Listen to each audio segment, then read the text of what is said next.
Bangkit berdiri, mari kita sama-sama berdoa. Bapa dalam surga, pada pagi hari ini kami mengucap syukur. Terima kasih buat berkat-Mu, terima kasih buat anugerah-Mu, terima kasih buat semua yang Tuhan berikan buat kami. Kami hanya bisa bersyukur dan bersyukur Bapa. Pada pagi hari ini kami menyerahkan tempat ini ke dalam tangan kuasa-Mu. Kami mau memuji dan menyembah-Mu. Kami mau bersorak-sorai buat Engkau. Kami menyerahkan setiap jemaat-Mu yang hadir pada pagi hari ini. Biarlah segala masalahnya, segala apapun yang dia masalahkan Tuhan, biarlah Engkau campur tangan dalam kehidupannya. Kami serahkan Tuhan buat hamba-hamba-Mu yang bertugas pada pagi hari ini. Biarlah Tuhan yang akan memimpinnya. Terima kasih Bapa, kami serahkan ibadah kami mulai awal, pertengahan hingga akhirnya ke dalam tangan kuasa-Mu. Hanya di dalam nama Tuhan Yesus Kristus. Haleluya. Amin. Silakan duduk kembali. Besar dan ajaiblah karya-Mu, adillah benar jalan-Mu, Raja segala bangsa yang maha kuasa, mulia dan mau katakan lebih sungguh lagi. Besar dan ajaiblah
Satu-satunya Allah yang sempurna.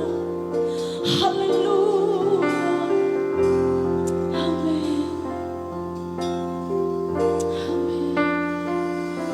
Kau Allah yang besar, ajaib dan mulia. Kau Yesus yang selalu membuatku berpesona. Segala pujian bagimu ya Tuhan. Hanya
Kau yang layak Engkau ajaib, Engkau segala-galanya dalam hidup kami Tuhan.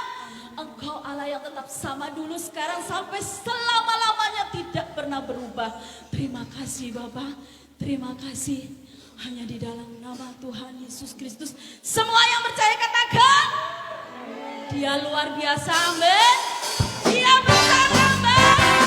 Beri salam kanan kiri, katakan, Dia Allah yang besar. Hey! Raja Maha Besar, hey! Mari datang menyembahnya, haleluya. Tuhan Raja Maha Besar, amin.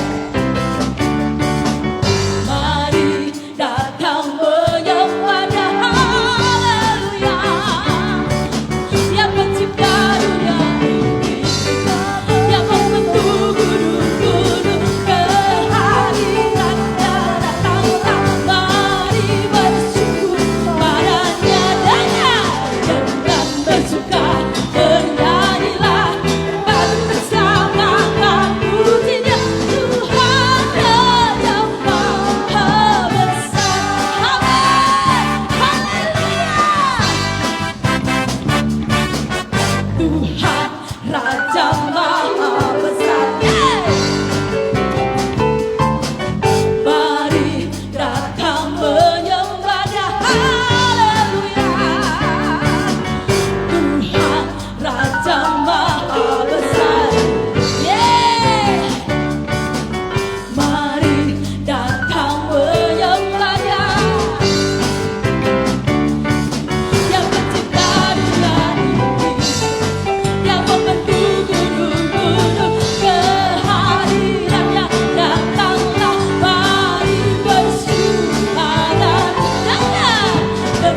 bersuka bernyanyilah, dan batu keselamatan pujinya Tuhan Raja Maha Besar.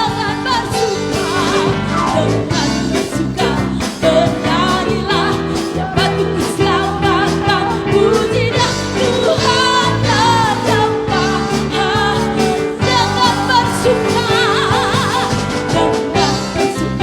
bernyanyilah, dan batu keselamatan pujinya Tuhan Raja Maha Besar. Tuhan Raja Maha Besar. Tuhan Raja Maha Besar. Haleluya. Beri kemuliaan yang paling setia buat Tuhan. Dia Raja di atas segala raja. Haleluya. Engkau besar Tuhan, layak ditinggikan, layak dimuliakan. Besarlah Tuhan dan layak dipuji. Besarlah namanya, kekalah kuasa. Katakan nama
dan silahkan duduk.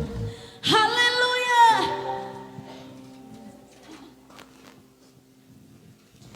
Kami berkesempatan bagi Bapak Ibu Saudara yang ingin menyaksikan cinta kemurahan Tuhan, kami persilakan maju ke depan.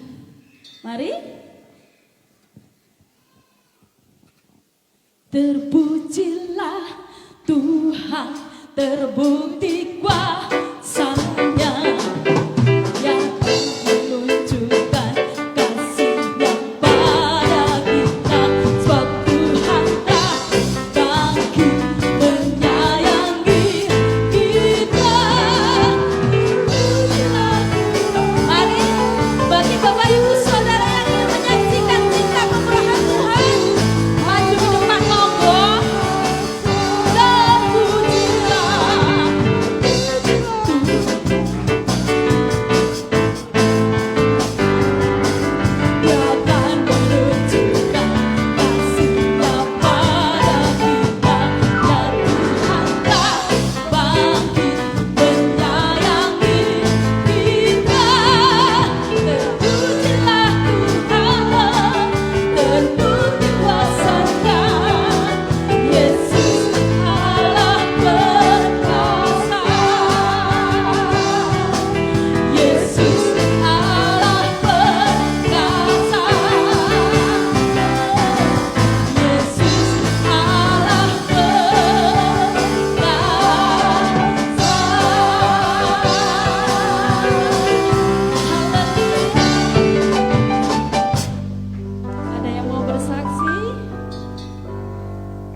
Tuhan Yesus baik saudara.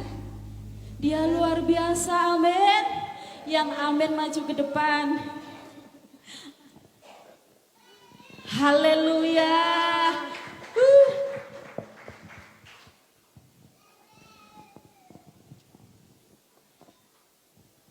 Shalom saudara. Kok tidak ada yang saksi ya, padahal Tuhan Yesus itu luar biasa saudara ya. Saya sebagai di sini, di tempat ini dipakai untuk pendoa syafaat. Pendoa syafaat itu memang luar biasa saudara, harus mempunyai kasih, ada pengampunan dan buah-buah roh ya. Itu buah-buah roh itu sangat berat saudara untuk orang yang percaya kepada Tuhan. Tapi masih memikir-mikirkan ya saudara, apalagi saat hari ini banyak COVID corona yang melanda ya saudara. Kita tidak akan pernah khawatir, kita harus berdoa, memohon kepada Tuhan, minta ya saudara. Saat hari ini kami akan menyaksikan persoalan untuk COVID corona ya. Kalau secara manusia saya ini memang takut, sudah tua usia cukup. Tapi kalau ada orang sakit penyakit di kampung saya nih ya, dulu banyak saudara ya. Saya ini mempunyai kasih bagi orang yang sakit itu saudara. Anak-anak saya ngomel, mama ndak boleh mendekati orang yang sakit corona. Saya ini rasanya tidak ada kekhawatiran dalam kehidupan saya. Sampai saya ini nyolong-nyolong saudara untuk anak saya, memberikan makan untuk orang yang sudah dikasih kamar 2 minggu saudara ya. Itu di rumahnya masing-masing mereka. Saya masih makan dan masakan mereka, tapi tidak pernah saya masuk di rumahnya, saya cuma notok pintunya untuk terbuka untuk tak kasihnya saudara. Akhirnya anak-anak saya ngomel, mama ini orang sudah tua, tidak boleh melihat orang yang sakit seperti itu. Ngomel saudara, tapi saya tetap, aku percaya, aku mempunyai fokus kepada Tuhan. Tuhan pasti memberikan perlindungan. Sebelum aku melangkah memberikan pada orang yang sakit, aku sudah dijamah oleh Tuhan. Ya saudara ya. Terus akhirnya ada lagi saudara, banyak orang yang kena COVID di kampung saya nih. Orang yang sakit tidak bisa bangun saudara ya. Akhirnya saya memberikan bubur, ya tak kasih bubur. Akhirnya dia mau makan saudara, bubur 1 panci itu loh habis, katanya anaknya. Habis mah, kasih ini mama saat itu habis mau makan. Katanya besok saya bikin lagi saudara. Kasih lagi, anak saya ngomel lagi, mama tidak boleh kampung kamu saya. Mah tidak boleh masuk di rumah sakit orang yang sakit. Saya rasanya gimana ya, saya berontak saudara. Saya itu mau memberi kok banyak halangan, tapi aku tetap terobos saudara, terobos memberikan, tak nyolong-nyolong ya saudara, tak taruh di pinggir pintu dia, tak kasih di situ. Akhirnya dia yang sakit itu ngomong saudara, ma aku bikin bubur lagi ya. Terus tak kasih uang, tapi lek mama nggak mau terima uangku ini, aku nggak mau makan bubur, nggak mau makan biar aku sakit nggak apa-apa, kata gitu saudara. Akhirnya saya terima terus saya sampai 1 minggu selamanya. Dia akan meninggal kurang 2 hari ini, 1 minggu full saya bikin bubur saudara. Terus anak saya tetap ngomel, tetangga ngomel semua. Karena usia saya yang ditakuti. Tapi aku tidak pernah takut akan sakit penyakit itu. Bukan kita cuma meminteri terus saya, aku ini berani enggak, saudara. Memang rohku ini terus ingin selalu memberikan pada orang yang sakit, ya saudara ya. Akhirnya apa saudara? Waktu itu saya sudah 7 hari memberikan makanan mereka, tetangga yang ngomong, mama sekarang sudah enggak ngasih bubur lagi. Akhirnya saudara 2 hari dia meninggal. Itu rasanya getun saudara, enggak makan buburku 2 hari kok meninggal ya saudara ya. Akhirnya saya getun sampai hari ini juga meninggal ya saudara. Akhirnya memang benar saudara ya. Saya memberikan pertolongan luar biasa. Saya ini bukan orang kaya, saya enggak pekerja, saya juga orang lemah saudara. Akhirnya ya saudara, di tetangga saya di depan. Saya ngomong sama Tuhan, saya ini orang enggak punya, tapi kok diberikan melihatkan orang-orang yang tambah lemah nemen ya saudara ya. Akhirnya dia aku ngomong, Mbak kok enggak jualan? Enggak mau, uangnya sudah habis katanya gitu. Jualan gorengan saudara. Aku ngomong, berapa sih nek jualan gorengan itu segini. Akhirnya saudara tak kasih. Untuk belanja itu tak kasih. Ya wis ini bawaan. Jangan ngomong orang-orang ya. Terutama anak-anak saya jangan diomongi ya. Jangan ngomong. Soalnya apa saudara? Nanti lek ngomong tonggo-tonggo niku malah kepingin utang saya. Jadi saya tak ngomong. Ngomong-ngomong loh ya. Ya terus akhirnya saudara. Terus sampai hari ini 1 minggu dia jualan. Jualan nurut saudara. Akhirnya jualan 1 minggu habis saudara. Habis lagi saudara. Akhirnya dia pinjem. Akhirnya uang saya habis. Aku pinjem ya, saya enggak bisa saudara. Aku enggak bisa ngomong enggak ada, aku enggak bisa. Nah, saya ngutangi orang itu nyolong-nyolong sampai keluarga saya, anak-anak saya, cucu saya saudara ya. Soalnya apa? Orang kampung Gembong itu kalau diutangi satu terus rentan orang semua njaluk utang. Kayak orang saya kaya gitu saudara ya. Akhirnya tak kasih saudara. Kamu mang tilak sudah tak kasih ya. Jadi nek utang itu kan mesti balik saudara ya. Minggu mah tak kasih, oh ya enggak apa-apa. Aku sampai hari Minggu, sampai berapa minggu ini enggak ngomong sama sekali sama saya. Hari ini enggak jualan, ya jualan, ya enggak ya jualan. Aku diem aja saudara, aku enggak ngomong-ngomong. Soalnya apa?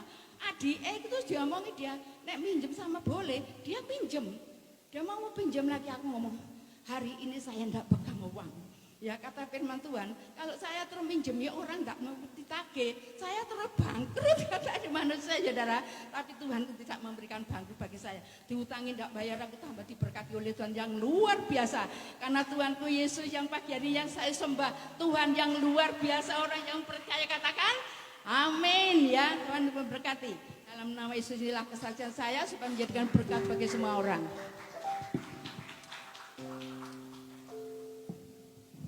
Saksian yang sungguh luar biasa. Terima kasih Mama Yustin.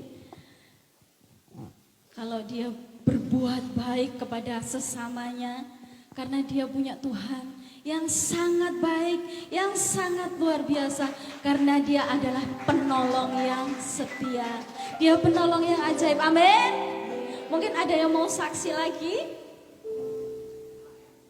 Ada? Anaknya Mama Yustin mau saksi ya? Itu.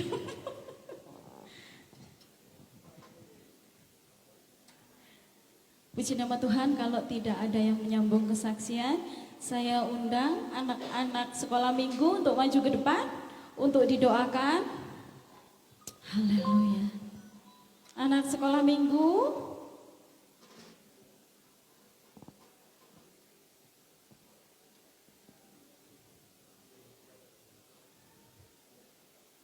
ada anak-anak sekolah minggu? Kau lebih tahu yang terbaik bagiku. Kau lebih mampu pulihkan hidupku. Ku percaya, ku percaya hanya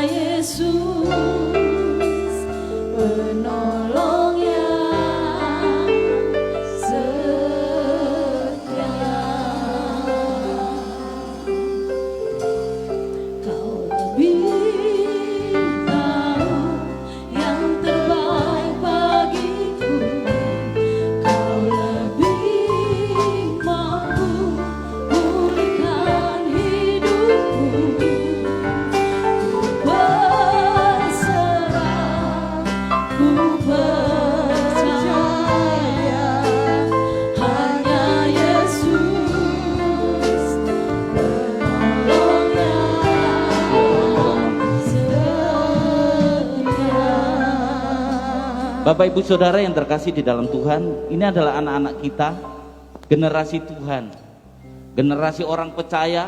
Kita wajib mendoakan mulai kecil. Amin. Angkat tangan Bapak Ibu Saudara, mari kita mendoakan mereka. Ayo anak-anak, tutup mata, lipat telinga. Kok lipat telinga? Lipat tangan ya. Tutup mata ya. Bapak, kami bersyukur hari ini kami mendoakan anak-anak kami, di mana adalah generasi muda-Mu Tuhan, generasi penerus bagi gereja kami.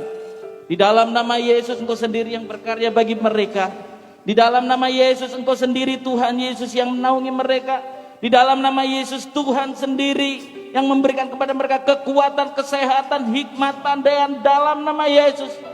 Tuhan, biarlah dasar-dasar di dalam hidupnya adalah dasar-dasar daripada Engkau sendiri, mempunyai dasar yang kasih. Di dalam nama Yesus, Engkau sendiri Tuhan di dalam pertumbuhannya akan menaungi, melindungi, memimpin Tuhan.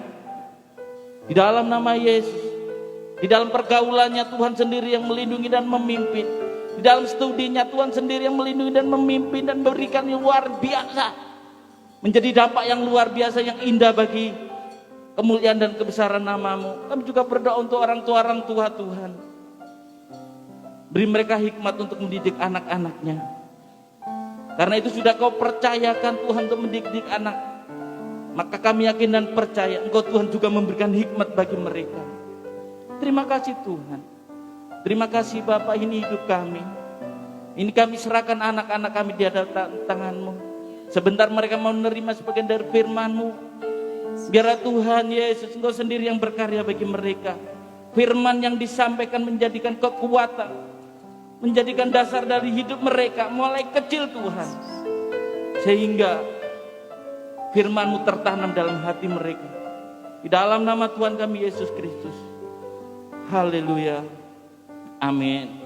Kita siapkan hati kita Bapak Ibu Saudara, kita pujikan. Kau lebih tahu Tuhan.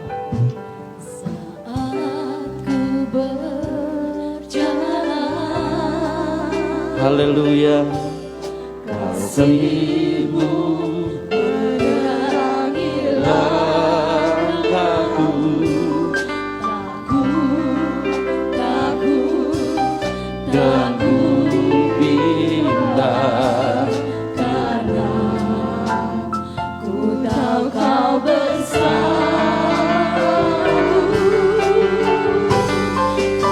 Lebih tahu yang terbaik bagiku. Kau lebih sanggup pulihkan hidupku. Ku berserah, ku percaya, hanya Yesus penolong yang setia. Bapak Ibu Saudara yang terkasih dalam Tuhan, saya akan menyisipkan kesaksian. Saya tadi tertantang dengan Ibu Yustin. Tuhan Yesus memang luar biasa, amin. Tuhan Yesus baik. Apa yang dilakukan Mama Yustin itu saya lakukan juga. Saya di Sidoarjo, rumah saya Sidoarjo Bapak Ibu Saudara. Saya punya usaha kecil, warung. Ya, puji Tuhan, Tuhan memberkati dengan apa yang kita usahakan di situ. Puji Tuhan. Saya setiap hari Tuhan memberikan hikmat kepada kita, tantangan kepada kita. Berani enggak kamu ngasih 10 bungkus setiap hari untuk orang?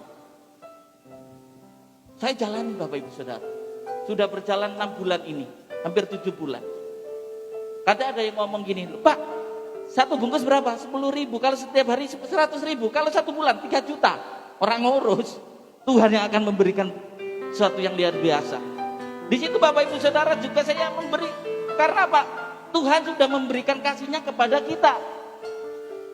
Terus apa yang kita berikan? Tuhan Yesus saja di dalam pelayanannya Dia suka memberikan sesuatu yang baik-baik, ngajarin kita, memberikan kasih.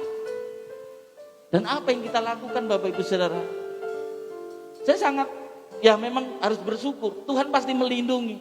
Bahkan waktu-waktu sekarang mungkin pandemi PPKM lagi, Omikron, yang Delta kemarin Bapak Ibu Saudara. Saya ditunjuk dari kampung untuk jadi satgas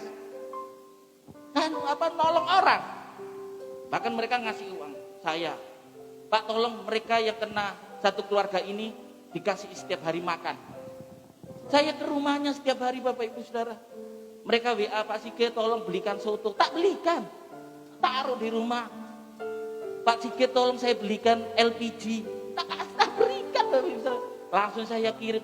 Di situ di kampung kita ada beberapa orang kena. Puji Tuhan, Tuhan ini saya hanya mau menjadi berkat. Kalau saya nyampaikan terima Tuhan Yesus masuk surga, nanti kita kalah. Tapi kalau kita ngomong dengan apa yang kita lakukan setiap hari, dengan apa yang kita perbuat setiap hari, tanpa ngomong Yesus, mereka melihat orang Kristen itu baik. Jadi jangan menunjukkan, oh saya ini pelayanan di gereja full. Puji Tuhan baik. Tetapi yang menjadi pertanyaan, apakah kita di lingkungan kita menjadi berkat apa enggak? Kalau enggak jadi berkat Bapak Ibu Saudara, berkatnya hanya sebatas di sini aja, lingkungan kita. Tapi di lingkungan luar yang mereka tidak kenal. Saya Bapak Ibu Saudara kemarin ada ngomong-ngomong, banyak orang, saya kalau mereka banyak orang ngasih, aduh minyak susah, warung itu butuh minyak Bapak Ibu Saudara. Tetapi kalau kita punya hubungan baik sama Tuhan dengan sesama, mereka yang kerja-kerja di Indomaret ngomong, Om ada minyak, mau enggak? Boleh. Saya ngambil sampai Tanggulangin 5 liter tak ambil, karena saya butuh. Tetapi kalau kita tidak punya hubungan baik dengan orang, tidak akan WA, tidak akan telepon. Jadi Bapak Ibu Saudara yang terkasih dalam Tuhan, dampak kita dalam hidup kita bersama dengan orang sekeliling kita yang di luar, bagaimana? Itu yang menjadi saksi bahwa Tuhan Yesus hidup dalam kita. Amin. Jangan takut katanya, ojo metu orang tua nanti keluar, ya kan? Keluar karena tidak boleh keluar nanti mudah terdampak, mudah terkena virus. Tapi puji Tuhan, kalau kita melakukan sesuatu yang baik, Tuhan akan tetap melindungi kita dari segala sesuatu. Dan katanya firman Tuhan katakan apa? Kita hanya menonton. Kalau toh kita mengalami di dalam nama Yesus, itu semuanya Tuhan akan meluputkan kita. Toh kalau akhirnya jelek-jeleknya kita mati, kita masuk surga. Dan kita sudah melakukan firman Tuhan dan kita menjadi saksi dan berkat. Kalau kita mati nggak jadi apa-apa, itu waduh, jadi pertanyaan kan gitu ya. Jadi terima kasih atas hari ini Ibu Yustin sudah mengingatkan saya. Kita juga harus melakukan seperti itu. Dan saya sudah lakukan. Dan akan tetap kami lakukan. Hari ini tetap orang minta 10, kita kasih. Pak sudah sampai 10 Pak. Lebih masih ada, kasihin Bapak Ibu Saudara. Bahkan satu hari sampai 15 sampai 18. Kita apa? Kalau saya punya, itu bukan karena saya kuat saya, itu karena Tuhan. Kalau saya hari ini tetap menjadi sehat, itu karena Tuhan. Amin. Mari kita siapkan firman Tuhan. Tuhan tahu. Saat kita berserah, saat kita percaya, Tuhan tahu. Dia akan menolong kita karena Dia penolong yang setia. Haleluya.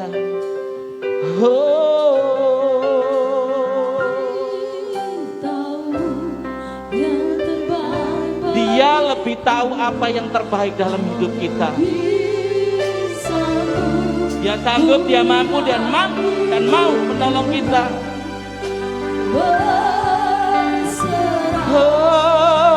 Ku percaya. Haleluya.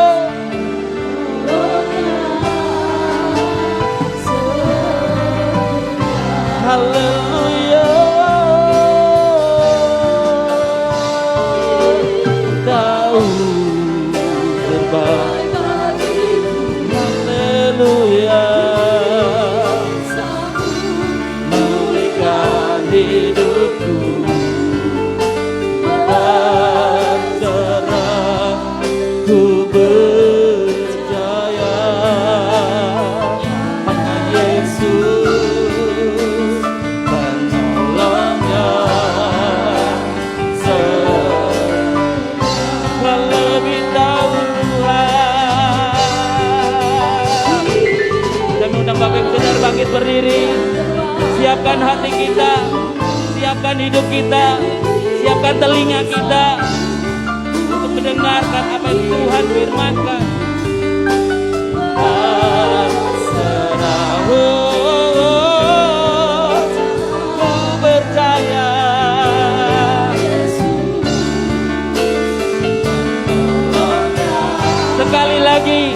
Sekali lagi dengan sungguh-sungguh, kau lebih tahu Tuhan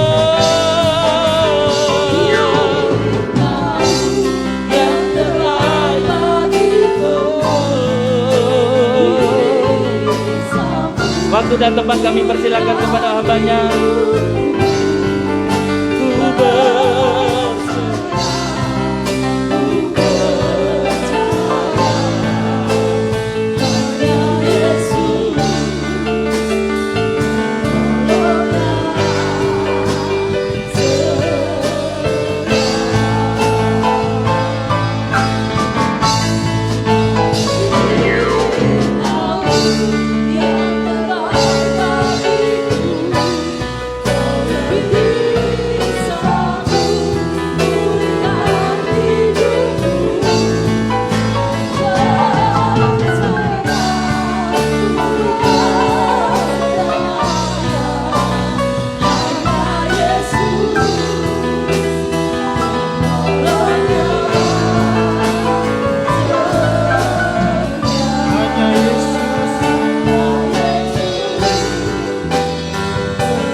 Engkau lebih tahu ya Tuhan apa yang terbaik bagi kami. Segala rencanamu Tuhan itu yang terbaik bagi kami. Engkau sanggup memulihkan hidup kami Tuhan. Engkau menyertai kami ya Tuhan senantiasa. Oleh sebab itu Tuhan, ajar kami untuk kami selalu berserah. Ajar kami untuk selalu percaya bahwa hanya Engkau saja Tuhan Yesus. Hanya Engkau Tuhan. Hanya Engkau Yesus Kristus yang menjadi penolong yang sejati di dalam kehidupan kami. Terima kasih Tuhan, terima kasih. Kami bersyukur pada pagi hari ini Engkau memberkati kami, memberi kami waktu dan kesempatan sehingga kami boleh beribadah kepada Tuhan. Terima kasih Tuhan Yesus, terima kasih. Kami sudah boleh memuji nama-Mu dan sebentar kami akan bersama-sama merenungkan dan belajar firman-Mu Tuhan.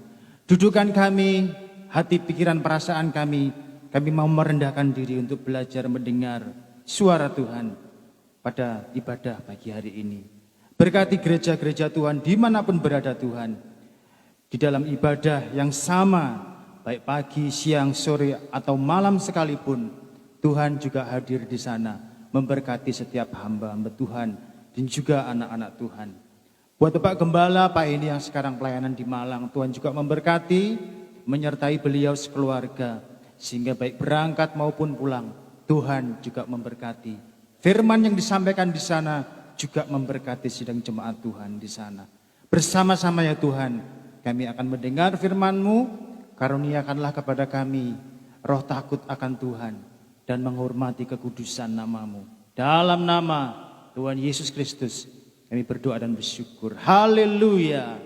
Amin. Puji Tuhan. Shalom semua. Puji nama Tuhan. Selamat pagi. Semua sehat? Puji Tuhan. Semua diberkati Tuhan ya. Saya menyapa kita semuanya dan juga yang saat ini juga sedang menyaksikan secara live atau mungkin siaran tunda melalui YouTube. Saya juga menyampaikan shalom dan juga selamat pagi buat kita semuanya. Puji nama Tuhan. Bapak Ibu semua diberkati Tuhan hari ini. Bapak Ibu sadar enggak? Setiap puji pujian yang tadi kita nyanyikan kepada Tuhan itu begitu luar biasa. Membawa kita semakin tahu bahwa rencana Allah di dalam hidup orang percaya itu sungguh luar biasa. Hari ini Bapak Ibu Saudara, saya akan mengajak kita bersama-sama melihat satu tokoh dalam Alkitab yang tentunya Bapak Ibu nggak kenal ya, semua kenal. Sudah pernah membaca, sudah pernah merenungkan ini baik di dalam ibadah maupun di dalam perenungan pribadi masing-masing. Saya akan mengajak Bapak Ibu Saudara untuk melihat satu tokoh yang namanya Yusuf. Yusuf. Kita akan melihat di dalam Kejadian pasal yang ke-50. Kejadian pasal yang ke-50 Bapak Ibu Saudara. Kejadian pasal yang ke-50 kita akan melihat di dalam ayat yang ke-20. Kejadian pasal yang ke-50 ayat yang ke-20 berkata seperti ini firman Tuhan. Memang kamu telah mereka-rekakan yang jahat terhadap aku, tetapi Allah telah mereka-rekakannya untuk kebaikan. Dengan maksud melakukan seperti yang terjadi sekarang ini, yakni memelihara hidup suatu bangsa yang besar. Puji Tuhan. Firman pada pagi hari ini saya akan memberikan satu judul, yaitu belajar memahami rencana Tuhan. Belajar memahami rencana Tuhan. Nah, Bapak Ibu Saudara, kita akan langsung melihat satu tokoh dalam Alkitab ini, Yusuf. Kita melihat Yusuf, tokoh yang luar biasa. Ditulis di dalam kitab Kejadian. Bapak Ibu bisa baca kisahnya dari pertama kali, bagaimana dia bermimpi, kemudian di dalam perjalanan kehidupannya terus sampai menghadapi aniaya, menghadapi perbuatan-perbuatan jahat dari kakak-kakak mereka, dari kakak-kakaknya dia. Dia dibuang, dilemparkan ke sumur, kemudian dijual kepada saudagar yang kaya, dibawa ke Mesir, kemudian difitnah dan lain sebagainya. Kalau Bapak Ibu baca kisah Yusuf, saya sudah berkali-kali baca kisah ini Bapak Ibu Saudara. Setiap kali saya baca kisah ini, saya menangis. Saya keluar air mata. Kalau saya membaca ayat demi ayat, begitu saya mendapatkan gambaran yang utuh, gambaran yang full, bagaimana kita melihat penderitaan yang dialami oleh Yusuf. Penderitaan yang begitu luar biasa, yang tidak semua orang mengalami hal seperti ini. Saya membaca, saya meneteskan air mata. Tuhan, mungkin hanya Yusuf saja yang mengalami seperti ini. Mungkin tidak ada manusia yang kedua yang mengalami sama seperti Yusuf. Tidak ada. Bapak Ibu Saudara, kita akan melihat Yusuf bagaimana ketika dia masuk di dalam penderitaan, ketika dia masuk di dalam kesulitan, ketika dia mengalami kesulitan di dalam hidupnya, apa yang dia lakukan? Apa yang dia lakukan oleh Yusuf? Dan hari ini kita akan dapat berkat dari kisah Yusuf. Yang pertama Bapak Ibu Saudara, bagaimana kita bisa memahami rencana Tuhan? Yang pertama Bapak Ibu Saudara perhatikan dengan baik, jangan ikuti hati sebagai kebenaran, tetapi tunduk pada rencana Tuhan. Saya ulang lagi. Bagaimana kita belajar memahami rencana Tuhan? Yang pertama, jangan ikuti hati ini sebagai kebenaran, tetapi tunduk pada rencana Tuhan. Kejadian 50 ayat yang ke-20. Tadi kita sudah baca bersama-sama. Kejadian 40 ayat yang ke-14. Kejadian pasal yang ke-40 ayat yang ke-14. Saya akan bacakan di sini buat Bapak Ibu Saudara. Kejadian 40 ayat yang ke-14 berkata seperti ini. Tetapi ingatlah kepadaku apabila keadaanmu telah baik nanti, tunjukkanlah terima kasihmu kepadaku dengan menceritakan hal ihwalku kepada Firaun, dan tolonglah keluarkan aku dari rumah ini. Bapak Ibu Saudara, begitu kita membaca ayat ini, kita melihat derita dari seorang bernama Yusuf. Ketika dia bersama-sama dengan juru minuman, juru roti, satu penjara. Kemudian salah satu bermimpi, kemudian terjadi, ditolong ya. Lalu Yusuf pesan, nanti kalau kamu sudah enak, sudah ditolong, ingat aku ya. Dan tolong keluarkan aku dari penderitaan ini, dari rumah ini. Betapa hati Yusuf mengalami suatu kesedihan, mengalami suatu penderitaan, tekanan, sampai dia berkata, tolong jangan lupakan aku. Kalau kita melihat ke belakang Bapak Ibu Saudara, di pasal-pasal sebelumnya, kita melihat begitu sesaknya hati Yusuf ketika dia dilemparkan ke dalam sumur. Dia menjerit kepada kakaknya, tolong jangan lakukan ini terhadap aku. Kemudian dijual kepada orang kaya. Bagaimana perasaannya? Bagaimana hatinya? Yusuf sedang berjalan di dalam rencana Allah. Hatinya Yusuf terluka, hatinya Yusuf sakit. Dibegitukan Bapak Ibu Saudara. Jangan ikuti hati sebagai kebenaran, tetapi tunduk kepada kehendak atau rencana Tuhan. Yusuf sebenarnya sedang menjalani, sedang berjalan di dalam rencana Allah. Dia sedang berjalan di dalam rencana Allah. Yang sebelumnya dia tidak tahu bahwa hidupnya ini sekarang sedang berjalan dalam rencana Allah. Berapa dari kita dalam hidup kita ini Bapak Ibu Saudara, yang kita sadar bahwa kita ini sedang dalam rencana Allah. Kalau kita sadar bahwa hidup saya ini sedang melakukan kehendak Tuhan, bahwa hidup saya ini sedang dalam rencana Tuhan, maka hati kita tidak atau bukan menjadi tolok ukur penentu dari sebuah peristiwa.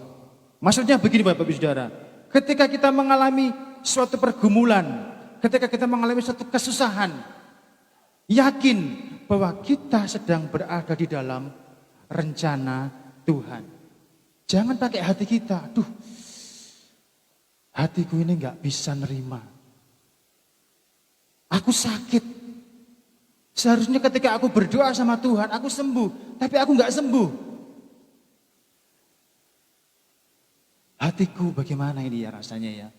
Aku ke gereja, aku rajin beribadah kepada Tuhan, tapi kok aku mengalami sakit yang gak sembuh-sembuh. Hatinya menjadi ukuran. Hatinya menjadi ukuran. Aku melayani di gereja, aku ditunjuk sebagai pemimpin pujian, padahal hatiku ini pengennya gak jadi pemimpin pujian. Aku maunya kepada pelayanan yang lain. Aku melayani di gereja, aku pengennya bagian besuk.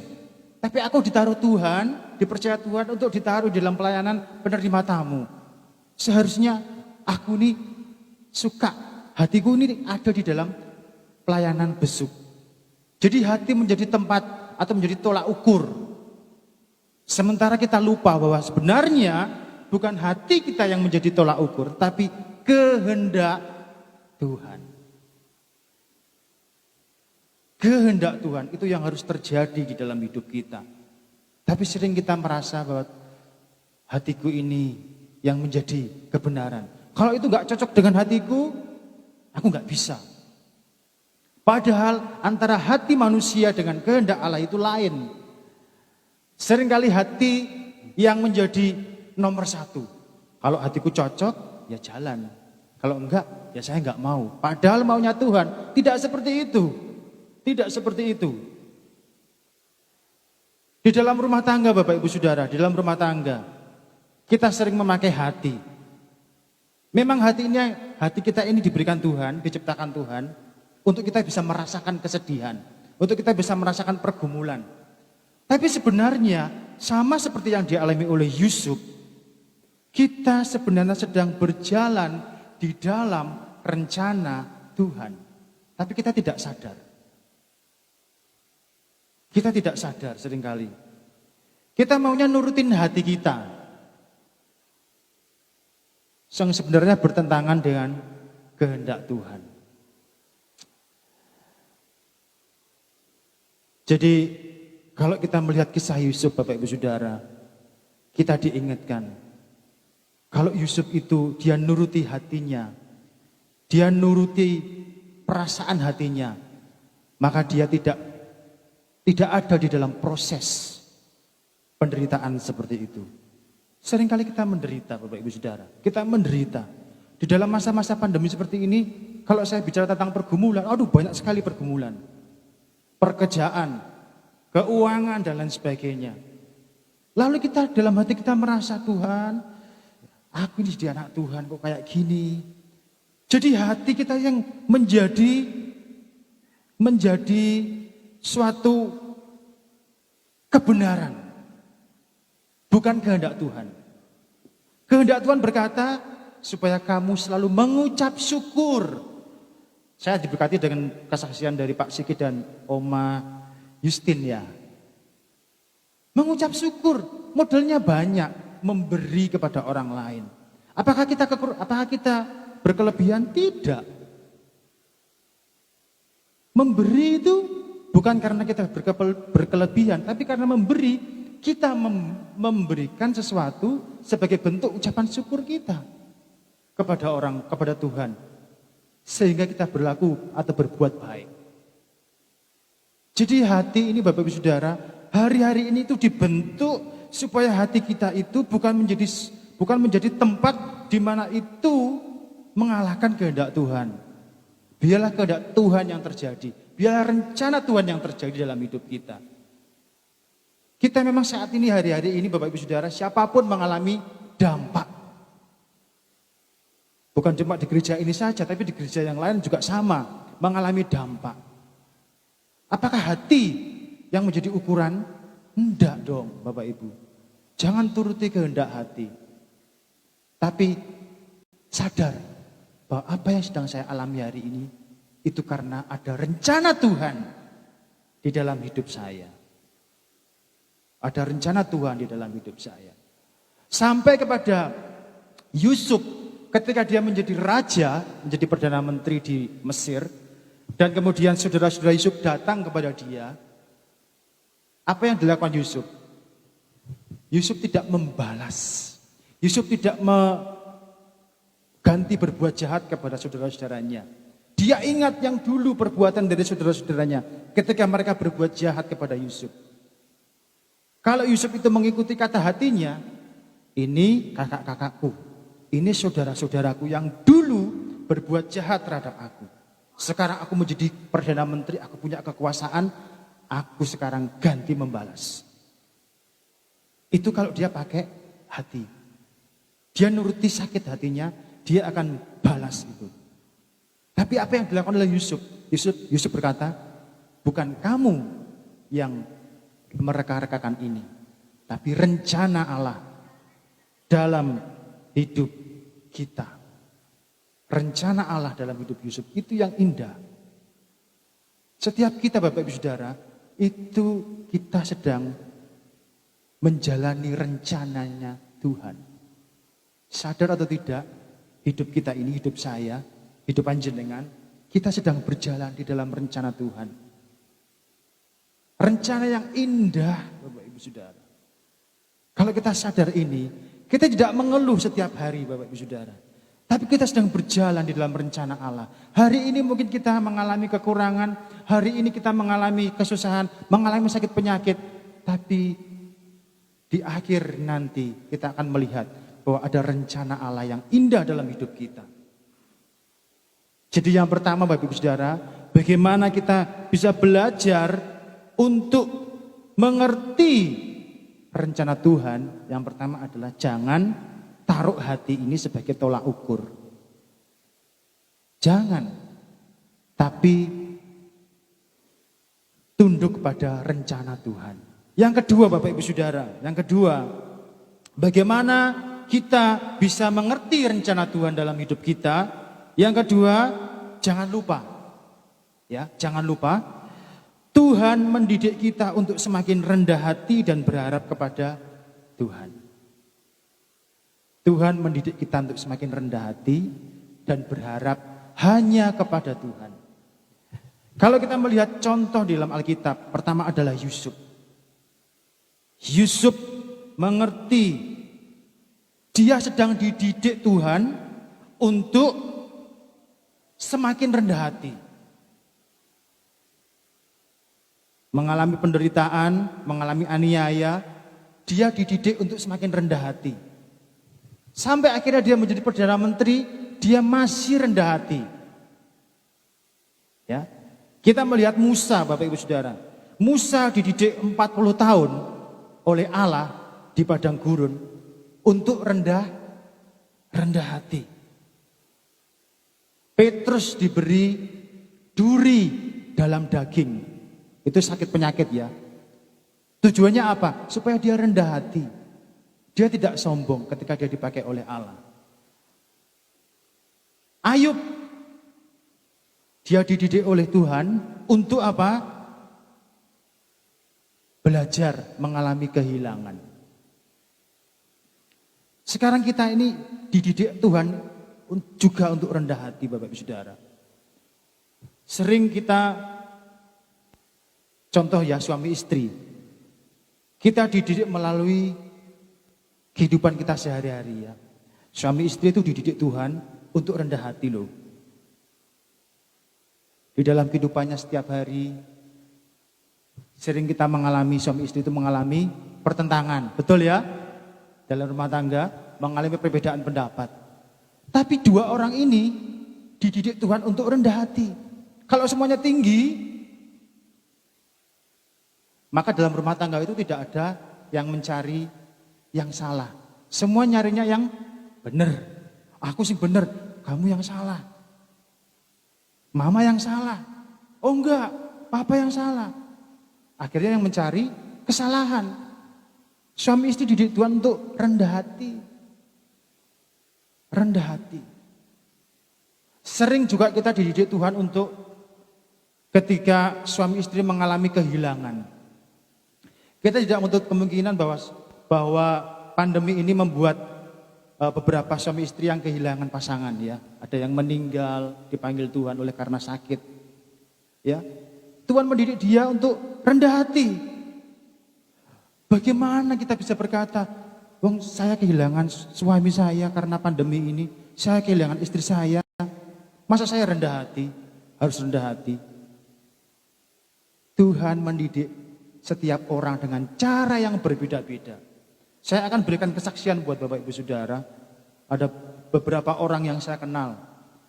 Di dalam hidup kekristenan mereka itu dididik Allah untuk semakin rendah hati. Ada suami istri yang memiliki anak yang, mohon maaf, saya salah bicara mungkin, yang anaknya menderita autis. Ketika suami ini cerita kepada saya, dia sharing, dia menceritakan anaknya sakit autis. Padahal ganteng Bapak Ibu Saudara. Menceritakan, dia sambil nangis kepada saya. Dia berkata begini, "Aku dididik Tuhan untuk rendah hati melalui anak ini." Jadi anak itu ditempatkan Allah di tengah-tengah suami istri itu supaya apa? Mereka berdua rendah hati. Lu kok bisa? Semakin dia tahu bahwa anaknya itu sakit seperti itu, dia semakin rendah hati kepada Tuhan. Orang berada, orang kaya Bapak Ibu Saudara. Ada juga kesaksian yang lain ketika sakit, sudah berdoa kepada Tuhan, orang Kristen, tapi nggak ditolong Tuhan. Berapa banyak di antara kita? Semoga tidak terjadi di tempat ini ya Bapak Ibu Saudara. Juga Bapak Ibu sekarang yang sedang menonton melalui YouTube. Ketika kita sakit, kita berdoa kepada Tuhan, lalu Tuhan tidak jawab. Katanya jadi orang Kristen itu kalau berdoa, amin, percaya, iman, pasti sembuh.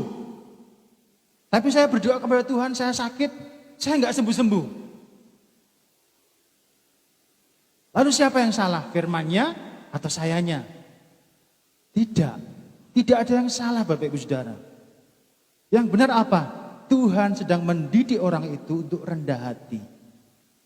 Untuk selalu rendah hati.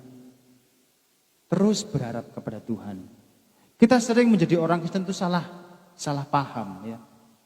Sudah salah paham, pahamnya salah. Orang Kristen itu enak loh. Kalau sakit berdoa disembuhkan. Kalau kekurangan berdoa kepada Tuhan diberkati. Sehingga pikiran kita Bapak Ibu Saudara dipenuhi dengan suatu keyakinan bahwa setiap kali berdoa amin pasti terjadi.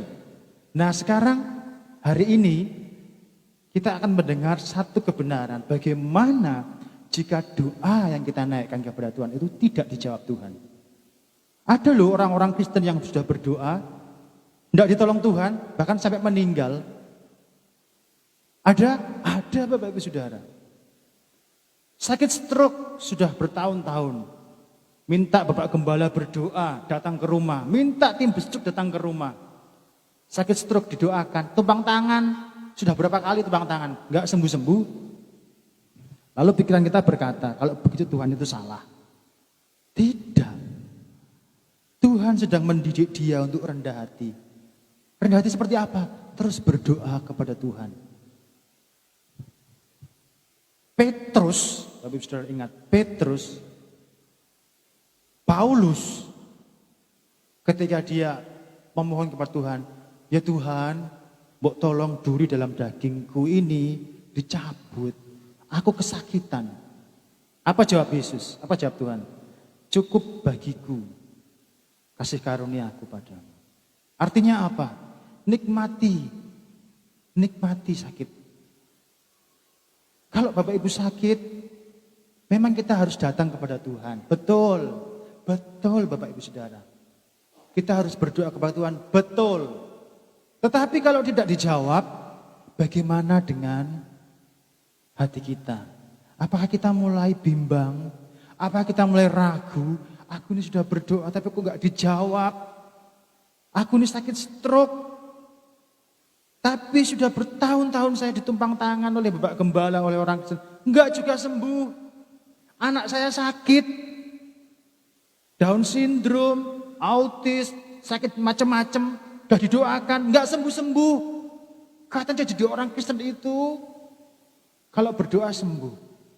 Kebenaran ini Bapak Ibu Saudara harus dengar pagi hari ini. Supaya apa? Supaya kita tidak salah memahami Tuhan. Sering orang Kristen itu salah memahami Tuhan. Akhirnya apa? Tidak heran jika ada orang Kristen itu ketika dia sudah berdoa kepada Tuhan dan tidak dijawab, dia bisa meninggalkan Tuhan. Karena apa? Pemahamannya yang salah. Sudah pemahamannya salah, pahamnya juga salah. Tidak heran jika ada orang Kristen yang meninggalkan Tuhan. Saya tidak heran. Karena apa? Pemahamannya itu salah, Bapak Ibu Saudara. Jangan berpikir jadi orang Kristen itu enak. Memang kita enak. Karena apa? Jiwamu, roh kita itu. Ketika kita dipanggil Tuhan, kita di dalam tangan Tuhan. Tapi kan kita masih di dalam dunia, Bapak Ibu Saudara. Betul ya? Kaki saya masih nginjak di lantai itu. Saya enggak makan kembang. Kita masih makan nasi. Nyata, kita cubit daging kita sakit loh. Tetapi selama kita dalam dunia ini Bapak Ibu Saudara, pahami bahwa tidak semua doa-doa yang kita naikkan kepada Tuhan itu dijawab Tuhan. Ada yang dijawab hari ini, ada yang besok, ada yang lusa, ada yang tahun depan, ada yang nanti. Bahkan sampai dia meninggal pun gak dijawab Tuhan. Lalu bagaimana dengan imanmu? Apakah masih tetap setia sama Tuhan? Itu loh yang penting hari-hari ini. Itu yang paling penting. Kalau saya sudah berdoa, saya harus yakin dijawab Tuhan. Tetapi masalah dijawab atau tidak dijawab itu urusan Tuhan. Kita tetap belajar rendah rendah hati, sama kehendak Tuhan. Ada suami istri yang diizinkan untuk Tuhan untuk mengalami sakit. Ya enggak apa-apa, itu kehendak Tuhan buat mereka. Supaya apa? Mereka terus merendahkan hatinya kepada Tuhan. Ada suami istri yang memiliki anak yang seperti itu, yang sakit. Ya tidak apa-apa, itu kehendak Tuhan dalam keluarga mereka. Supaya apa? Mereka semakin rendah hati sama Tuhan. Terus berharap sama Tuhan. Jadi seperti itu ya, pemahaman kita itu harus diperbaiki dengan baik. Supaya apa? Jadi orang Kristen itu tidak seperti orang mencari untung. Ya, mencari cuan yang banyak. Memberi itu rugi. Pak Sigit memberi, Tante Yusti memberi juga. Pemahaman kita rugi. Tapi bagi Tuhan tidak rugi. Ya. Hari-hari yang kita lewati itu Bapak Ibu Saudara, kita sedang menjalani yang pertama tadi itu apa? Kehendak Tuhan. Jangan taruh hati sebagai, oh kalau hatiku cocok ya saya lakukan. Kalau hatiku cocok saya memberi. Kalau hatiku suka sama dia saya kasih dia. Kalau saya nggak suka sama dia, dia jahat sama saya nggak kasih dia. Itu hati yang main. Kalau persembahan perpuluhan, kalau saya senang sama Pak Heni, Pak Gembala, saya kasih. Tapi kalau saya nggak senang karena saya kena firman, saya tahan dulu perpuluhan saya. Itu juga salah. Hati yang menjadi tolak ukur. Kalau saya beribadah, ada orang itu yang duduk di sana, saya tersandung. Hatiku nggak cocok, saya nggak mau ibadah. Itu hati. Hatimu menjadi ukuran. Saya mau ke gereja, di sana ada orang yang saya nggak suka. Akhirnya, saya nggak mau. Saya nggak mau. Hati yang menjadi ukuran. Jangan dikit-dikit hatiku. Jangan hati, dikit-dikit hati. Jangan Bapak Ibu Saudara. Tapi kehendak Allah. Kehendak Allah itu yang penting. Dan itu akan terjadi dalam setiap hidup kita. Kita menjadi orang Kristen itu setiap hari dididik ya Bapak Ibu Saudara. Kalau kita tidak dididik, itu anak-anak gampang. Anak-anak gampang itu kata lain dari anak-anak iblis. 12 murid Yesus, siapa yang gak pernah ditegur oleh Tuhan? Siapa yang gak pernah dididik oleh Tuhan? Siapa? 12 murid Yesus, siapa yang gak pernah dididik oleh Tuhan? Ayo mahasiswa STTAW, ada Pak Anto, dan Bu Vivi. Yudas, yes. Orang mau binasa kok, ngapain dididik, ngapain ditegur, biarin aja. Tapi kalau murid Tuhan itu dikasihi Tuhan, dia ditegur, dia dididik. Dan didikan itu sakit loh Bapak Ibu Saudara. Anak-anak itu kalau dididik, ditegur sama orang tua itu sakit. Anak mana yang enggak dikasih oleh orang tuanya, yang enggak ditegur, yang enggak dicubit, yang enggak dihajar. Nah pagi hari ini Bapak Ibu Saudara, saya menerima ajaran Tuhan, saya menerima teguran dari Tuhan, bahwa hati ini seringkali tidak benar. Ya, hati ini seringkali tidak benar, seringkali berkata salah. Apa-apa, wah, nggak cocok saya. Wah, si A ini pipi puji-pujian. Wah, saya tahu ini maksudnya ini. Mau cari puji-pujian ini. Sudah mengukur orang dari hati. Pak Gembala ini kok menyampaikan firman tentang duit ya. Jangan-jangan di baliknya itu ada maksud tentang uang. Hatinya sudah mulai bicara. Firman Tuhan berkata apa? Hati itu licik. Hati itu licik. Di mana itu? Ada yang tahu? Di mana? Hati itu licik di mana? Kasih PR ya Pak Anto. Hati itu licik. Ayo coba dicari Bapak Ibu Saudara. Yuk dicari. Nah ini kalau saya ngajar di kelas itu begitu ya. Saya kasih PR selalu. Yuk hati itu licik di mana itu? Di mana? Yeremia pasal berapa? Ayo mari kita buktikan sama-sama. Yeremia pasal 17 ayat Berapa? 9? 9 ya? 9. Betapa liciknya hati, lebih licik daripada segala sesuatu. Hatinya sudah membatu, siapakah yang dapat mengetahuinya? Kalau hati ini licik, maka untuk apa kita jadikan hati sebagai ukuran? Dikit-dikit mainnya hati, main perasaan, jangan. Kalau Yusuf itu main perasaan, Bapak Ibu Saudara, waduh, dia nggak akan tahan menghadapi proses, menghadapi perlakuan dari saudara-saudaranya. Dia bisa lari, tidak mau. Ketika dia dijual, dia bisa lari dan lain sebagainya. Ketika dia di rumah Potifar, ketika dia di dalam penjara, kalau dia menaruh hatinya, dia tidak akan tahan dan akhirnya tidak akan menjadi Perdana Menteri di Mesir. Bagi kita, kalau kita itu dibentuk Tuhan, diproses oleh Tuhan, jangan tempatkan hatimu sebagai yang utama. Jangan. Tapi katakanlah dalam diri kita, dalam hati kita, aku hari ini sedang mengerjakan, sedang menjalani rencana Tuhan, kehendak Tuhan. Aku harus sakit, ya puji Tuhan. Kalau Tuhan tolong saya, suatu saat saya disembuhkan. Tapi kalau tidak, tetap hatiku sama Tuhan. Kalau saya hari ini berdoa, ditolong Tuhan, amin. Kalau besok baru ditolong Tuhan, amin. Kalau tahun depan baru ditolong Tuhan, ya amin.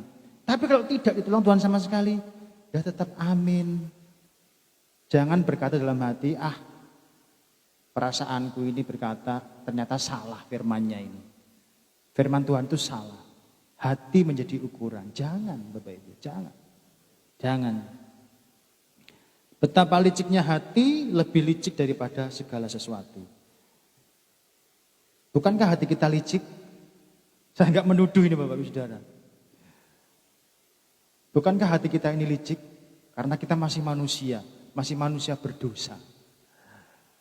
Hati kita itu hati yang tidak baik. Tapi kita bersyukur. Beberapa minggu yang lalu saya sampaikan firman di sini, hati ini rumahnya Tuhan. Masih ingat ya? Hati itu rumahnya Tuhan. Tapi hari ini kita mendengar, memang hati ini rumahnya Tuhan. Tapi jangan sedikit-sedikit hati yang berkata. Jangan-jangan sedikit-sedikit hati yang bicara. Jangan.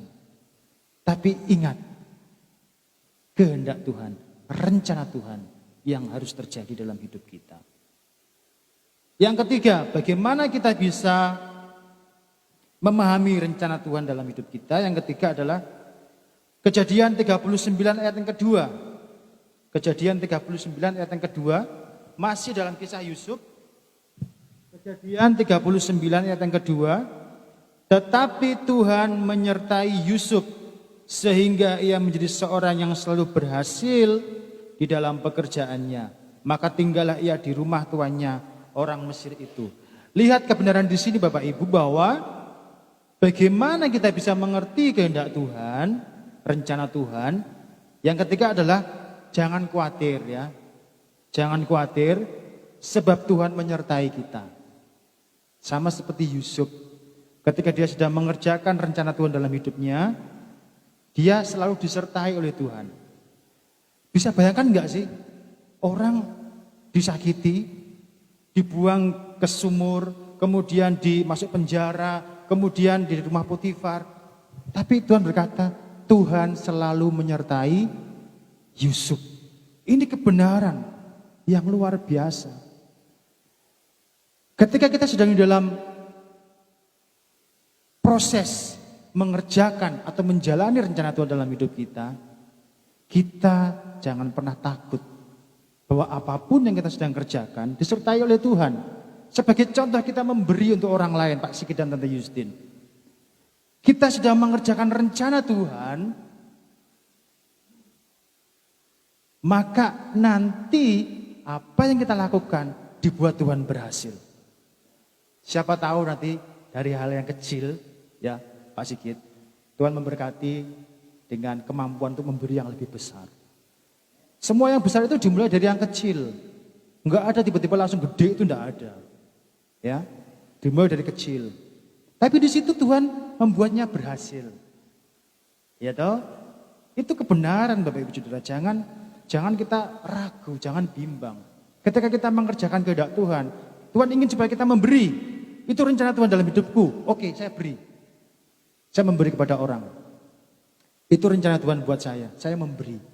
Maka ketika saya memberi, maka Tuhan membuat saya berhasil. Usahaku diberkati Tuhan. Tuhan memberikan tanggung jawab yang lebih besar. Kan seperti itu Bapak Ibu. Kan seperti itu. Tuhan selalu membuat berhasil. Itu yang luar biasa. Itu yang luar biasa Bapak Ibu Saudara. Jadi jangan pernah kita bimbang, ragu ketika kita sedang melakukan firman Tuhan. Jangan pernah bimbang ketika kita sedang mengerjakan rencana Tuhan. Rencana Tuhan itu apa sih buat kita? Ada yang Tuhan ingin supaya kita itu menjadi orang-orang yang memberi. Murah hati. Ada yang rencana Tuhan buat diri kita itu adalah kita menjadi penasihat untuk orang lain. Lakukan itu. Tim besuk datang kepada jemaat yang mengalami kesusahan, mengalami kesedihan, dihibur. Itu rencana Tuhan buat kita. Melalui mulut kita dipakai Tuhan untuk memberi nasihat. Ayo Pak, Bu, jangan sedih ya. Enggak apa-apa, bersama dengan Tuhan pasti Tuhan tolong. Nah, melalui itu Tuhan menambahkan kepercayaan. Lebih besar lagi, lebih besar lagi. Orang usaha Bapak Ibu Saudara, orang usaha itu enggak langsung besar. Tapi dia mengalami apa yang namanya dari kecil dulu, mulainya dulu ya. Yusuf, suatu pelajaran yang sangat indah buat saya. Saya sudah diberkati, saya juga ingin supaya Bapak Ibu Saudara diberkati semua. Biarlah teladan dari Yusuf ini kita pegang. Bahwa ketika dia menjalani rencana Tuhan, dia tidak menaruh hatinya sebagai yang utama. Perasaannya, ya, feelingnya. Kalau dia disakiti, saya enggak mau. Jangan, ya Bapak Ibu, jangan. Tapi tetapkan kehendak Allah, rencana Allah atas hidupku. Bahwa ini memang harus terjadi dan aku sedang mengerjakan rencana Tuhan. Yang kedua, jangan lupa bahwa kita ini dididik ya. Dididik oleh Allah semakin rendah hati. Kalau nanti kita berhasil menjadi orang yang dimuliakan Tuhan, kita tetap rendah hati. Tetap rendah hati. Ya, rendah hati itu penting Bapak Ibu Saudara. Kalau kita mau ditolong oleh Tuhan, syaratnya cuma satu, rendah hati. Orang yang rendah hati gampang diangkat oleh Tuhan. Amin. Kalau kita sombong, musuh pertama itu Tuhan sendiri. Baru orang lain ya. Kita sombong, kita meninggikan diri, Tuhan sendiri yang menjadi musuh. Baru orang lain. Wah, sombongnya minta ampun. Tapi terlebih dahulu Tuhan sudah menjadi musuhnya. Hidup kita hari demi hari itu sebenarnya kita sedang dididik Tuhan untuk rendah hati. Rendah hati. Semakin berharap sama Tuhan. Saya sama istri bersama dengan anak-anak setiap hari dididik Tuhan untuk rendah hati. Kita belajar, Tuhan, Engkau yang terutama dalam hidup kami sekeluarga. Biarlah Engkau yang utama. Kami sekeluarga, didiklah kami Tuhan menjadi orang yang rendah hati. Rendah hati itu tidak diucapkan oleh mulut Bapak Ibu Saudara, tapi dipraktekkan dalam hidup sehari-hari. Itu yang terpenting. Menjadi kesaksian bagi tetangga-tetangga, itu penting. Menjadi kesaksian bagi orang lain, itu sebenarnya kita sedang praktek kerendahan hati. Kalau kita sombong, biarin orang lain. Mau mati, mau apa, terserah orang lain. Itu orang yang sombong. Tapi orang yang rendah hati itu tidak. Dia care sama orang lain, dia peduli sama orang lain. Mungkin tidak memberi, tapi mendoakan. Pernah nggak mendoakan orang lain Bapak Ibu Saudara? Jangan mendoakan yang di sini saja. Jangan. doakan tetanggamu. Tapi Pak Agus, tetanggaku sebelah kiri ini orangnya nggak baik. Itu kita nggak rendah hati. Tetanggaku sebelah kanan Pak Agus nggak baik sama saya. Tetanggaku yang belakang ini dikit-dikit ngelempar batu ke genteng saya, nggak tahu. Tetangga depan rumah saya juga begitu sama. Mengapa saya harus mendoakan mereka? Berarti kita tidak rendah hati. Saya hanya mendoakan orang-orang yang di dalam gereja ini. Saya ingat ibu ini, saya ingat tante ini, saya ingat om ini, saya ingat oma, opa ini. Tapi begitu saya nyebut tetangga, ini hati sudah bicara. Apa ya? Ngapain didoakan? Hati menjadi ukuran. Jangan. Doakan. Dengan engkau mendoakan tetanggamu yang jahat kepada kita, sebenarnya Tuhan sedang bekerja untuk orang itu. Siapa tahu orang itu nanti dijamah hatinya oleh Tuhan melalui doa kita dan dia menjadi percaya sama Yesus. Mau Bapak Ibu Saudara? Mau? Harus. Kalau kita tidak mau, kita sombong. Orang sombong itu musuhnya Tuhan. Ciri orang yang rendah hati itu low profile. Dia bisa mendoakan. Ya tapi dia kan jahat. Agus dia itu jahat sama saya. Ya sudah.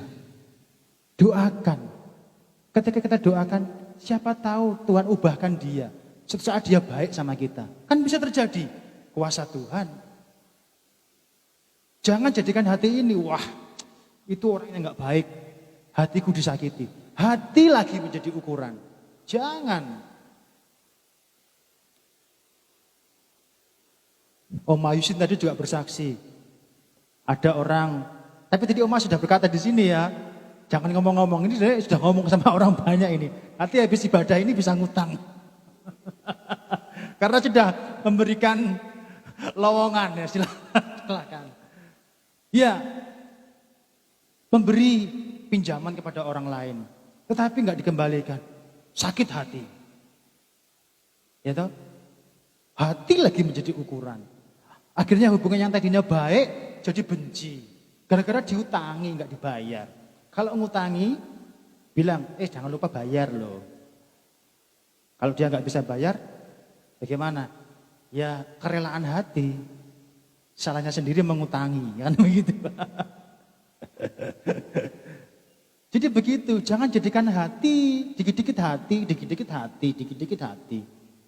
Teman-teman di gereja di sini, hanya gara-gara piringnya itu, kurang. Akhirnya, kamu ini loh, harus tak kasih tahu loh. Kalau habis ibadah itu piringnya jumlahnya segini. Kok ini kurang? Hubungannya tadinya baik, jadi tidak baik gara-gara piring. Hati lagi, ya toh? Hati menjadi ukuran. Jangan Bapak Ibu Saudara. Suami istri disakiti, hatinya sakit. Tidurnya ungkir-ungkiran begitu. Lalu sampai kepada cerai. Dari mana? Hati. Sudahlah, kalau kita bicara hati yang menjadi tolak ukur, kita nggak beres sama Tuhan. Kita nggak melakukan kehendak Tuhan. Kita nggak mengerti rencana Tuhan. Pak Gembala ini dulu suka ke rumah saya. Tapi kok hari-hari ini jarang ke rumah saya ya. Wah jangan-jangan sudah gak suka sama saya. Hati lagi bicara. Perasaan lagi bicara. Jangan. Kita memang diciptakan Tuhan dengan hati. Betul. Tapi jangan jadikan ini sebagai kebenaran. Sebagai tolak ukur. Kalau orang lain itu bikin sama saya sakit hati. Akhirnya saya gak mau. Jangan Bapak Ibu Saudara. Itu loh maksud saya. Tapi rencana Tuhan, ya. Anakku ini susah sekali dikasih tahu, susah sekali diajar, susah sekali ditegur. Mama sakit hati sama kamu nak. Mama doakan kamu enggak jadi orang, lu sudah jadi orang kok. Kamu nanti rekoso uripmu. Enggak boleh begitu, hati enggak boleh berkata begitu. Ya. Gereja Raja Wali, GPI Raja Wali itu apa itu? Orang-orangnya itu cuek, nggak mau nyapa saya. Kalau saya datang, kalau yang orang lain datang itu, salam, selamat pagi. Kalau saya datang, hati lagi yang bicara. Ya toh? Nanti besoknya nggak mau ke gereja sini lagi. Hatinya itu pada apa-apa itu. Hari ini Bapak Ibu Saudara dengar kebenaran ini. Jangan jadikan hati itu dikit-dikit hati, dikit-dikit perasaan. Aduh perasaannya halus. Bahkan kalau jalan aja ada orang Jawa Tengah bilang saya orang Jawa Tengah. Orang Kutoarjo, Purworejo.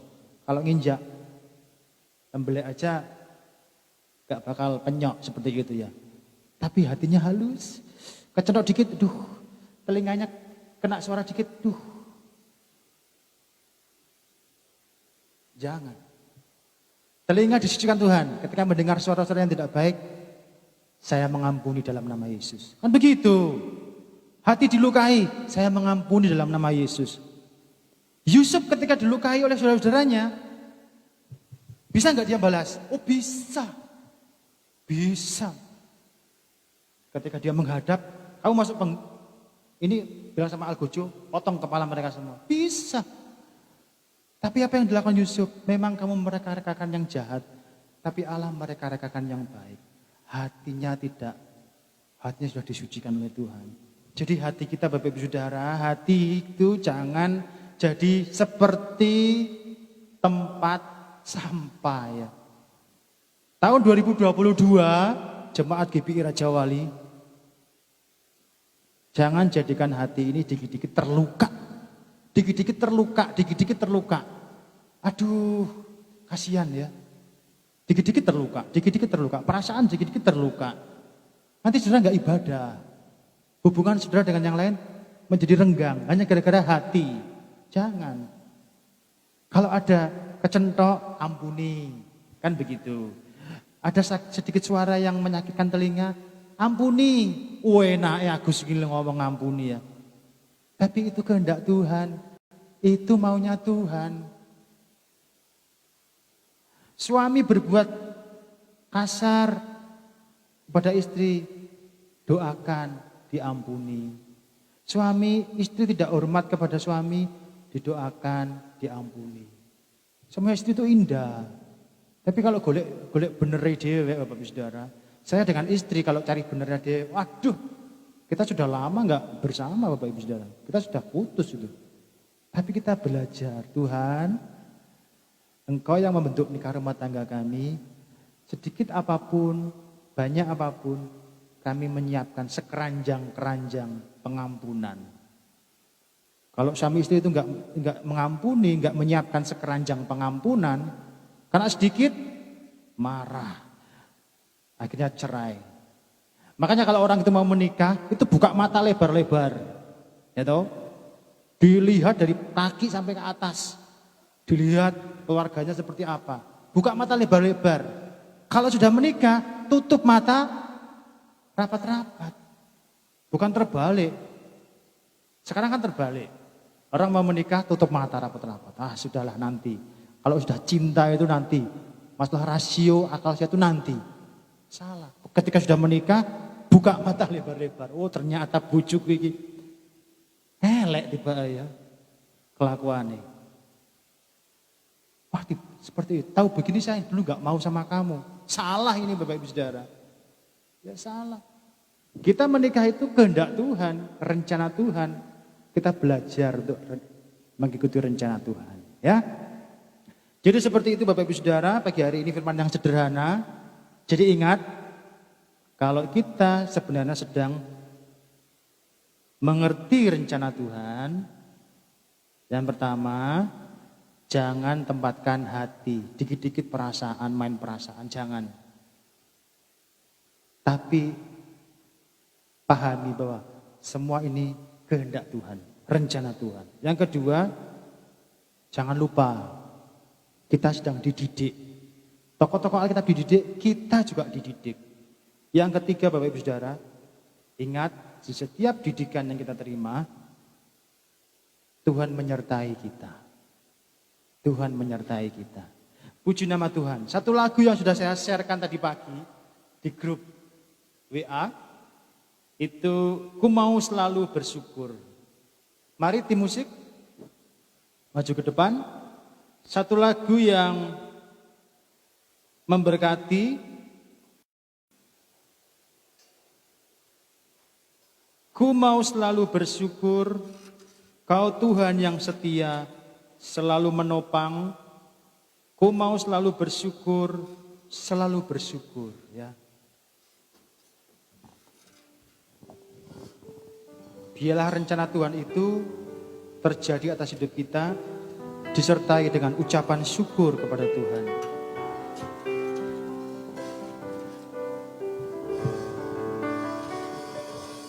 Ku mau selalu bersyukur, selalu bersyukur, Kau Tuhan yang setia, yang selalu menopang. Ku mau selalu Bersyukur, selalu bersyukur, Kau Bapa-Ku yang setia. Ku mau selalu Bersyukur, selalu bersyukur, Kau Tuhan yang setia, yang selalu menolong. Ku mau selalu bersyukur, selalu bersyukur, Kau Bapa-Ku yang setia.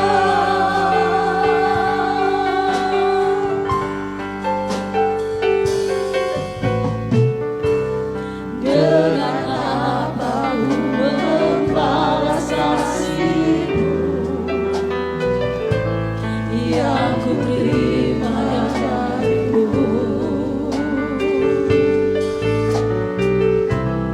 Dengan apa ku membalas cinta-Mu, Oh Yesusku, oh Yesusku.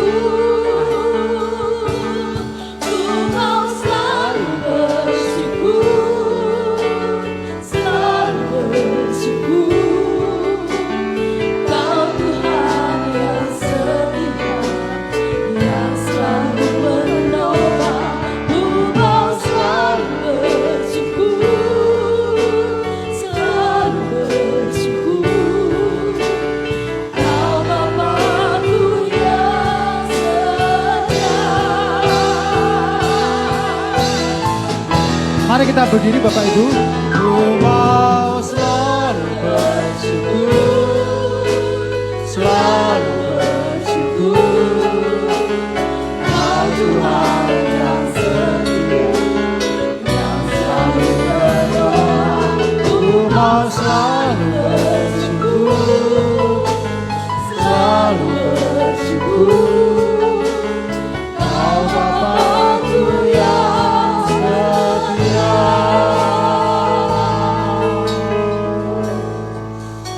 Haleluya. Lagu ini berkata Bapak Ibu Saudara, Bapa kita setia. Dia selalu menopang,